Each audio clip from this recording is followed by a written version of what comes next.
Assalamualaikum warahmatullahi wabarakatuh. Baik anak-anak, di sini mata pelajaran dasar desain grafis. Untuk bab pertama yaitu kita akan mengenal unsur tata letak. Untuk mengenal unsur tata letak, kita akan mendiskusikan unsur tata letak nanti, yaitu yang pertama yaitu kita akan mengenal apa itu desain grafis. Untuk desain grafis itu kita pertama ada pengertiannya. Desain grafis adalah suatu bentuk rancangan komunikasi visual yang menggunakan gambar atau teks untuk menyampaikan informasi atau pesan dengan menggunakan media komputer. Pada hakikatnya, desain grafis adalah seni menyampaikan pesan. Semakin menarik kemasan pesan, semakin cepat pesan itu tertangkap. Itu adalah pengertian dari desain grafis. Sebagian besarnya akan ada beberapa bagian dari desain grafis. Apa saja dasar desain grafis?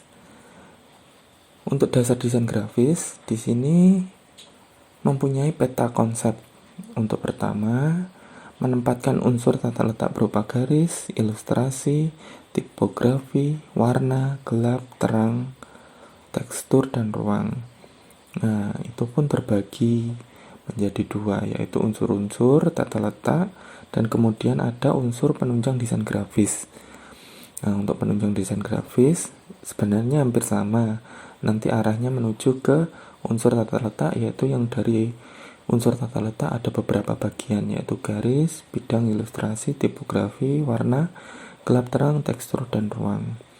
Lanjut, untuk yang pertama unsur-unsur tata letak. Sebelum kita ke beberapa bagian, di sini ada unsur-unsur tata letak.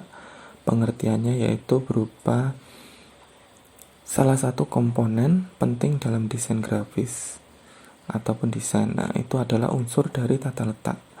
Kemudian tata letak dalam desain terdiri atas beberapa bagian yang tidak boleh terpisahkan dan mengandung arti yang sangat dalam. Untuk yang pertama, di sini ada garis. Berikut unsur-unsur penunjang dalam desain grafis. Unsur-unsur penunjang dalam desain grafis yaitu tadi ada 7. Tapi untuk yang pertama kita langsung menuju ke garis. Garis pun juga ada pengertiannya, yaitu elemen pertama dan paling dasar dari desain, yaitu garis. Dalam menggambar, garis adalah goresan pena atau pensil. Dalam desain grafis, goresan atau garis ini adalah dasar dari sebuah desain. Bentuk garis sangat bervariasi, dari garis lurus yang bersifat normal, garis lengkung, garis zigzag, garis santai, dan lain sebagainya, garis spiral. Sebenarnya ada beberapa jenis. Untuk unsur tata letak, di sini ada fungsi dan jenis. Untuk fungsinya yaitu pada teori tata letak, garis memiliki beberapa fungsi. Yang pertama sebagai pembatas tepi bidang, bisa jadi outline, pembatas tepi. Kemudian yang kedua menciptakan nilai ekspresi seperti nilai gerak, dinamika, irama, dan nilai arah. Yang ketiga memberikan kesan visual desain seperti tegas, luas, dinamis, dan lain-lain. Untuk jenis garis, konsep tata letak mempunyai pengaruh secara visual. Garis yang mempunyai ukuran besar atau kecil, tebal, tipis, posisi horizontal ataupun vertikal, mempunyai menciptakan kesan yang berbeda-beda. Itu jenis dan kesan garis. Kemudian kita menuju ke tahap yang kedua, unsur tata letak yang kedua, yaitu bidang ataupun bentuk.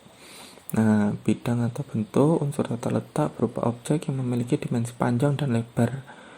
Karena bentuk bersifat 2 dimensi, bidang terdiri atas beberapa macam, yakni geometris, biomorfis, sudut, bidang tak beraturan, dan lain sebagainya. Bidang dapat berbentuk karena titik kedua ujung garis yang bertemu, atau dapat pula karena sapuan warna bidang juga bisa dicontohkan atau lebih dikenal orang yaitu kotak, rectangle, lingkaran, circle, dan segitiga, triangle. Bidang dapat tersusun dari komposisi huruf-huruf yang dirangkai secara kreatif sehingga dapat menyimpan pesan tertentu. Seperti gambar di samping, ini berupa gambar Garuda, namun dibentuk dari susunan huruf-huruf, komposisi huruf-huruf yang terbentuk menjadi gambar Garuda. Ada tulisan merah putih Indonesia, Garuda di dadaku. Itu digabung dijadikan satu menjadi gambar Garuda. Jenis bidang atau bentuk itu juga beragam. Ada 4: bentuk figuratif, bentuk yang meniru wujud, bentuk abstraktif, bentuk figuratif yang diubah sedemikian rupa, bentuk abstrak, bentuk yang menyimpang dari wujud. Kemudian ada karya abstrak, merupakan hasil eksplorasi lebih lanjut dan bentuk yang biasa kita lihat. Contohnya adapun contohnya juga ada di gambar di samping seperti gambar berikut. Itu adalah contoh-contoh jenis bidang atau bentuk. Selanjutnya, unsur tata letak ilustrasi. Gambar ilustrasi yaitu suatu gambar yang sifatnya menerangkan atau visualisasi dari suatu uraian, baik berupa cerita, berita, karangan maupun naskah.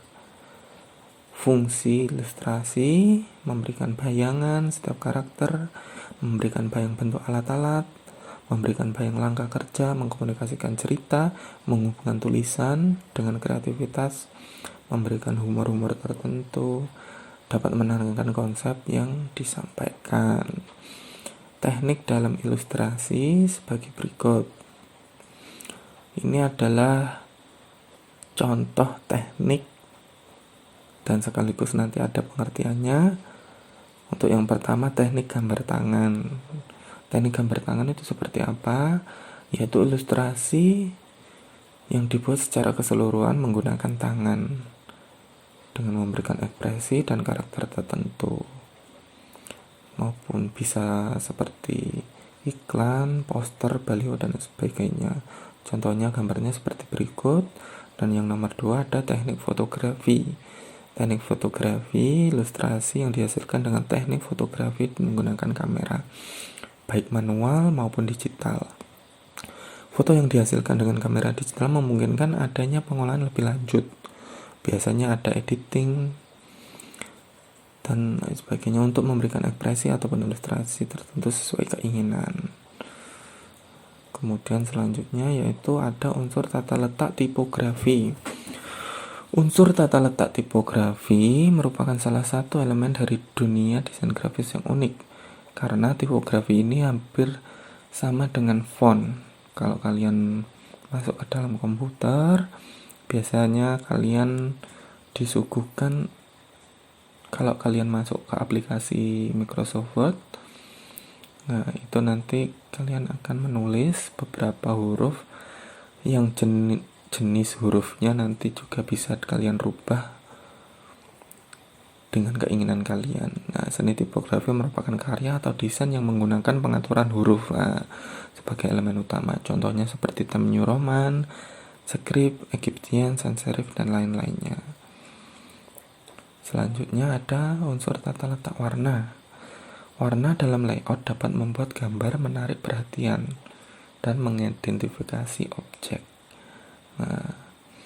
Contohnya bisa kalian lihat di sekitar kalian, mungkin ada lukisan, mungkin terus kemudian gambar dan lain sebagainya. Warna dapat digunakan untuk sorot elemen penting dan utama seperti subhead, menarik mata, sinyal di mana pembaca untuk melihat terlebih dahulu, membuat gambar atau mood, mengatur dan memprovokasi emosi.